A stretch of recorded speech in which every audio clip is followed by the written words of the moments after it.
it was a shitstorm for everybody. And I think there should be a little conversation about the more we watch the NFL, the less we know. Mm-hmm. As sports gambling continues its pilgrimage into every Middlesex village and farm. Oh, yeah. Okay?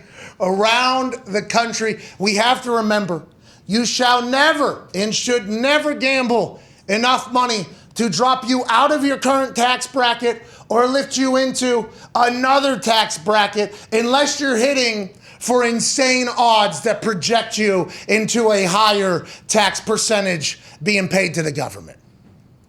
Well, because after these games take place yesterday, Dak meant nothing coming back to the Dallas Cowboys. Yep.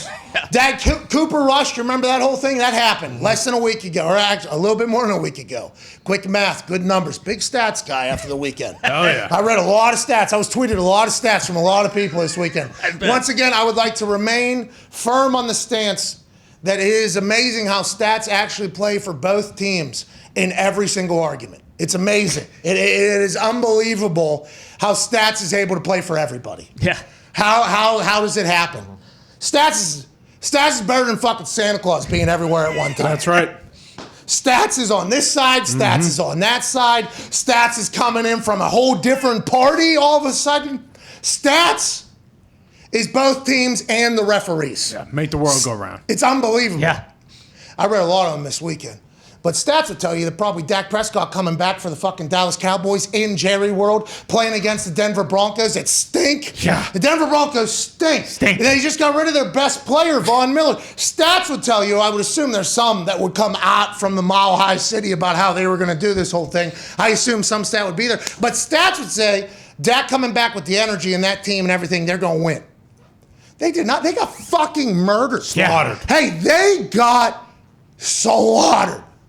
Almost as bad as Aaron Rodgers, mine, and Joe Rogan's mentions. Yeah, that's right. Like, I mean, you're talking about absolutely slaughtered. 30 zip late in the fourth quarter, 5 minutes left. Dak Prescott threw for 105 yards or something like that. How's that even happen when they throw the ball all the time? Zeke didn't go for anything crazy. I don't think Tony Pollard made a couple plays, but he wasn't going bananas. They were just all out stink fest in Dallas. And these are things we have to think about as we go into the gambling world. Because not only was it Dak and Dallas that just lost, the Bills lost to the chop house owner himself, double guns, Urban Meyer and the Jacksonville Jaguars. The Jags. Can't do it. Scored 6 points. Kidding me? They scored 6 points. Jesus. The Buffalo Bills lost to Urban Meyer. Josh Allen.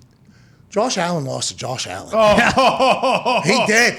And the Josh Allen that lost is the Josh Allen that doesn't lose. No. The other Josh Allen, he's on a losing team. Yeah. He's a very good player, but he loses a lot. Losing Josh Allen on this particular Sunday beat winning Josh Allen by a lot. Mm-hmm. Fumble, pick, tackle, you name it, 6 points for that offense. Are you kidding me? What the hell? They were up 56-0 in a 5-quarter run at some point earlier in this season. They go down to Jacksonville. Jacksonville's the blueprint. Josh Allen's the blueprint to beat the Buffalo Bills. No way. They struggled coming out of the bye week last week against the Dolphins, inevitably got the win, and everybody thought the Buffalo Bills, they're back. The Bills are a wagon. I love the Bills. I love everything about the way they play. They look like a tough team. They have fun out there. The fan base is absurd and insane once the snow starts. Hey, once the snow starts falling, look out. The ketchup and mustard flying in the parking lot, tables getting busted, the Bills are back. This was exciting times. He lost this is Urban Meyer's first game ever won in the United States, isn't it? That's right. He can do it. How's that even happen? And they didn't just beat him. I mean, that was 9-6. Yeah. Disgusting game. And it calls for an actual conversation to be had. Mm-hmm. The Monday Night Manning curse might be real. There was a lot that had happened through the first couple of weeks. Russell Wilson, Gronk, you name it. You go down the list of guests on Monday Night Manning, either getting hurt the next week or losing the next week. And it's all coincidence. You know, it's hard. Sure. It's hard to blame a conversation with Peyton and Eli over there on ESPN2 starting at 8:13 p.m. But Josh Allen goes on there And the whole internet says, Monday Night Manning curse, do not go on there. And everybody's, no, it's a Jags, dude. It's fucking chop house. There's no way. They're going, that chop house, Duval. There's no way. The fact that the Monday Night Manning curse was able to execute a mush on Josh Allen against the Jacksonville Jaguars warrants conversation about the Monday Night Manning curse. It really does. It's mind-boggling. Who's going on there tonight? Who's going to stop the curse? Who's going to debunk it? Because the Madden curse was a real thing for a while, and then it stopped. Right. People started doing, I think it was Tom Brady. It was Brady, yeah. Yeah, Tom Brady, who's debunked every single stats. By the way, stats have had a hell of a run against Tom Brady. Yeah. Hey, Tom Brady and stats have been in the deep end for the last 20-some years, both sides. But even the Manning's Tom got Brady's him. tagging in stats, hot tag, and also fighting stats every single time. He's done that with the Madden thing, the Monday Night Manning thing, tonight. They got Brady, and yes, they're off tonight. They got Brady. Yeah, he lost to the Saints after going on. Urban Meyer, founder of the Urban Chop House, which was obviously subject of a lot of conversation over the last few weeks. He has won his first NFL game as a head coach in the United States of America over Josh Allen from the Bills and the Bills. Woo! In a barn burner, 9-6. What a battle it was, and we saw Urban's his biggest smile, no question, as an NFL coach, right? Well, I seen his biggest smile elsewhere. But say what you wanted to say about it being 9-6 and being a soccer score. Say it. No, I'm not going to say it was a cagey match. It was. It was very cagey. It was weird. It kind of went. It set the tone for the whole weekend, I feel like. And yeah, I agree. And also the Cowboys and Broncos, which we will definitely talk about. But whenever you talk about the Bills only scoring 6, what the fuck happened there? Like, how's that even happened? Is it a scheme thing? Is it an execution thing, do you think? Do you think Jacksonville just had their number, or is it just a fluke day and that we should never remember or talk about? I mean, you can remember it and talk about it. I think the Bills should look at that and remember it down the road. Like, hey, we don't want to let this happen again, whether they, overlooked them, mailed it in a little bit. I know Dak made some comments about that coming off their big emotional win. There can be a little bit of a letdown the following week. That may have happened for the Cowboys. But for the Bills, I don't know. I would just chalk it up like, hey, man, if people play golf and there's a 20-foot putt and it's a scramble and everybody tries to putt it and then you're cheating, you're like, hey, we're gonna get an eagle here. We're gonna make this sucker. So you claim that you bought all the mulligans. Hey, I bought 2 arm lengths worth of mulligans. We get as many as we want. And you putt it 25 times with 5 different people and nobody makes it. A lot of times I'm like, oh, this putt's not meant to be, guys. Like, maybe for the Bills, they weren't meant to win that game. So it takes you 25 attempts to realize that this one's maybe not for us? After maybe not 25, cheating but charities, maybe 9 out of out of 20 mulligans, at least 21 mulligans you're probably Dirtbag. cheating a charity out of?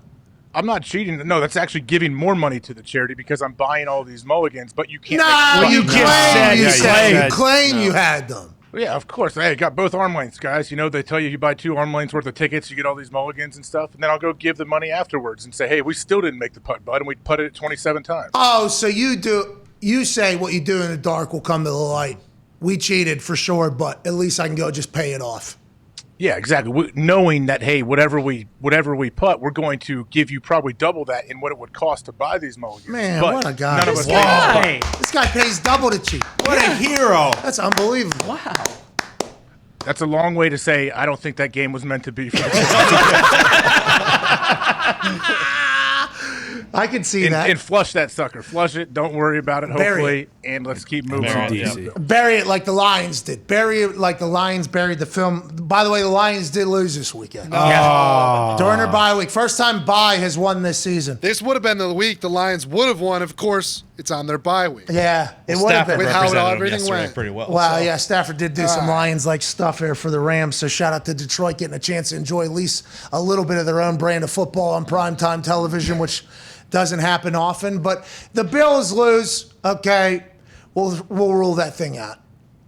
How about the Cowboys? 30-zip, 5 minutes left in the fourth quarter. Dak had only thrown for like 102 yards at that point. Kellen Moore's offense has been very efficient no matter who's in there. How does this take place, you think, against a Denver Broncos team that I think by all accounts, we all have said they stink? So what happened down in Jerry World, in Dallas? They're able to walk out of there with a blowout victory after shipping their best player out of town. AJ, the NFL makes no sense at all, dude.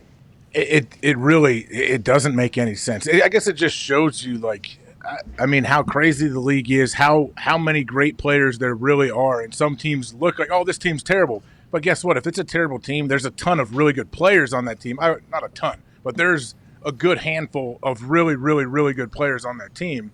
And for whatever reason, they can't put it together. Whether it's, hey, we don't have a quarterback, we don't have an O-line, all of that. Everybody's on scholarship. That's kind of the old, hey, like you can get got any given Sunday. That's right.